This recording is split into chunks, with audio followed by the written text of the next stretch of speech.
ว่ากันว่าในคำพี่นะในคำพี่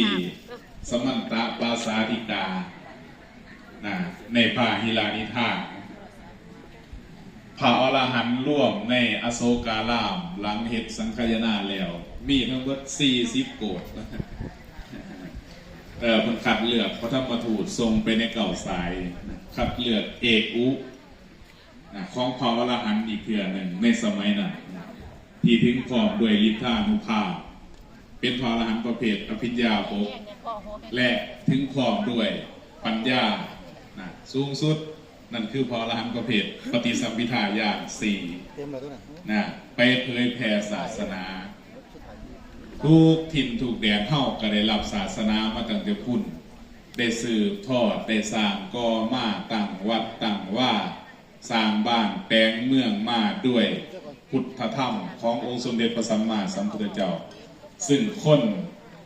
ภาคอีสานเอิ้นว่าคนลาวคือกันน้องไม่ใหญ่เขามาตั้งใหม่ว่าพระเอกปอนี่บ่เราเอิ้นว่าลาวเพราะว่าภาษาที่ใส่น่ะภาษาลาว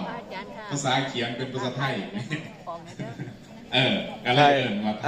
ทยลาวเว้าภาษาเดียวกันกินข้าวเหนียวคือกันถ่ายรูปเข้าอยู่ใต้ลมพุทธธรรมอยู่ในเขตของเฮาอาณาจักรของเฮาพูนตั้งแต่เชียงทองลงพระบางได้รับพุทธศาสนามาสั่งสอนกันมาตั้งเหตุ12 ข้อง14เหตุดีข้องเจียงขึ้นมา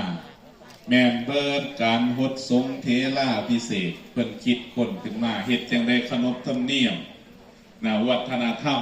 4ตกทอดไปสู่ลูกสู่หลาน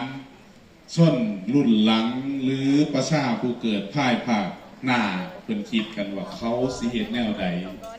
จังสิระลึกถึงคุณพ่อคุณแม่คุณพระพุทธพระธรรมพระสงฆ์คุณครูบาอาจารย์คุณงามความดีเข้าคำนามยศก็เลยจารึกเป็นฮีตเป็นข้อประชุมกันในลาวพ.ศ. 1884บอกแม่ใหญ่ในสังฆมณฑลนั้นเพิ่นว่ากันว่ารวบเราพระอรหันต์ในปัจฉิมกาลหลายรูปหลายองค์แต่งเป็นคำพี่อีกฟังที่ชำนาญในอนาคตสยามคือย่างระลึกไปถึงอนาคตเพิ่นก็สิแต่งเป็นบทประพันธ์กาบก่อนให้ลูกให้หลานได้ศึกษาเรียนว่าพญาอีสานลงไปยังบ่แจกเลยเป่าแก้มสนับแม่ว่าวอีสานพญาไปนำเป้าเตยก็เลยโซ่มากคือกันอยู่เด้ผู้นี้ก็ได้ท่านแหละแม่ใหญ่เฮาจังได้ฮู้จักศีลได้ฮู้จักธรรมบ้านนี่ครูบาอาจารย์ผู้เพิ่นมีบุญญาบารมีเคยสั่งสมสุตตะเคยสั่งสมจาคะเคยสั่งสมศรัทธาเคยสั่งสมสัมภารธรรมไว้ในปุริมภพคือภพก่อนๆที่ได้เคยเกิดจากหน่อยจากไงบางปีได้นะโมท่องไปมาบวชเฮียนเปิดเท่านั้นเกิดเป็นคนปึกแน่เกิดเป็นคนฉลาดแน่ร่วมเพิ่นจังเอิญว่ามาล่าแม่ใหญ่นั่นคือดอกไม้เพิ่นเปียกของดีๆนั่นคือดอกไม้เพิ่นเปียกว่ามาลาดวงดอกไม้เอามาห่อยกันจากหลายทิศหลายทางมาห่อยใส่กันเป็นดอกไม้เป็นระเบียบเพราะฉะนั้นญาติโยมเฮาที่ได้มาอยู่ได้หลายชาวพุทธบริษัทของเฮาที่ได้อยู่ร่วมกันที่ได้สร้างสมคุณงามความดี1เพราะมีพระสงฆ์ก่อนได้แม่ใหญ่เพราะว่าพระพุทธเจ้าของเฮาเพิ่นตายจากโลกนี้ไป 2,000 กว่าปีแล้วไผสืบทอดของเพิ่นมอบผ้าละธรรมและวินัยของเพิ่นผู้ผ้าเพิ่นเดินทางไปทั่วมุมของโลกบ่ว่าสิเข้าถ้ำสิอยู่เทิงภูเขาก็เอาพระพุทธเจ้าไปนำเพราะว่าในตัวของป่านั้นมีหยังมีธรรมและวินัยพระพุทธเจ้าเพิ่นว่าจะในพระอานนท์เขาไปถามก่อนสิตายแม่ใหญ่ไผน้อสิเป็นตัวแทนพระพุทธเจ้าโยโวอานันทะมมัจจเย ธรรมโมจะวินโยจะนะธรรมและวินัยเด้ออานนท์เพิ่นว่าเป็นศาสดาของพวกเธอในการภายภาคหน้าเพราะฉะนั้นญาติโยมธรรมของญาติโยมคือหยังวินัยของญาติโยมคือหยังน่าขอปฏิบัติขอประพฤติและขอปฏิบัติทานศีลภาวนาในวินัยอาคาริยวินัยก็คือศีลทั้ง5ข้อและ8ข้อนี่ที่เฮาต้องประพฤติปฏิบัตินำทำตามสิเห็นภาพอย่างเส้นโง่กดีพระพุทธรูปกดีสมบัติศาสนาเนี่ยเป็นปริศนาธรรมให้พ่อใหญ่แม่ใหญ่ได้เบิ่ง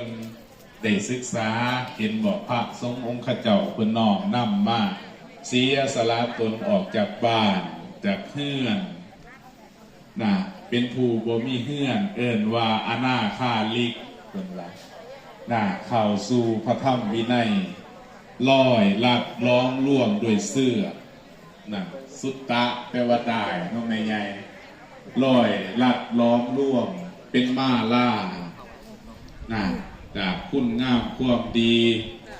จากตนเองจากผู้อื่นมาลอยร่วมกันเฮาสิเห็นว่าสังฆานุภาพมื้อนี้ประมาณหลายรูปหลายองค์บางรูปบางองค์เข้าใหม่ในศาสนาแต่บารมีเก่าก็หลายบางรูปบางองค์เข้าก่อนบารมีเก่าลดก็มีหลากหลายมาร่วมกันเป็นสายทานนำใจสายทานศรัทธาญาติโยมได้เลี้ยงดูปูเสือในส่วนของทานสลาเข่าเม็ดฮักพักเส้นเหียนมากนั่นคือการให้ทานเป็นสังฆทานในแม่ใหญ่สังฆทานบ่ธรรมดาถึงสีบ่ได้กล่าวเป็นว่าจะตามประเพณีแต่ว่าจิตใจนั้นในส่วนของภายในคือจิตใจของเฮานั้นนอกนำมาถวายเพื่อพระสงฆ์นั่นบุญสำเร็จแล้วได้แม่ใหญ่พระสงฆ์เพิ่นสันเพิ่นครบชั้นในเฮาบุญนั่นก็สำเร็จเพิ่มขึ้นไปอีกเด้อยายบ่ได้เสียบ่ได้หายเฮ็ดคือเล่นเป็นอีหลีศรัทธาโดยดั้งเดิมแล้วมันเกิดเขาเอิ้นว่าประเพณีเฮ็ดให้เกิดศรัทธาเนาะละมื้อนี้มีญาติโยมร่วมทำบุญในวันที่20มีนาคม68มีพอบุญทรงเศรษฐสิงห์ร่วมทำบุญมา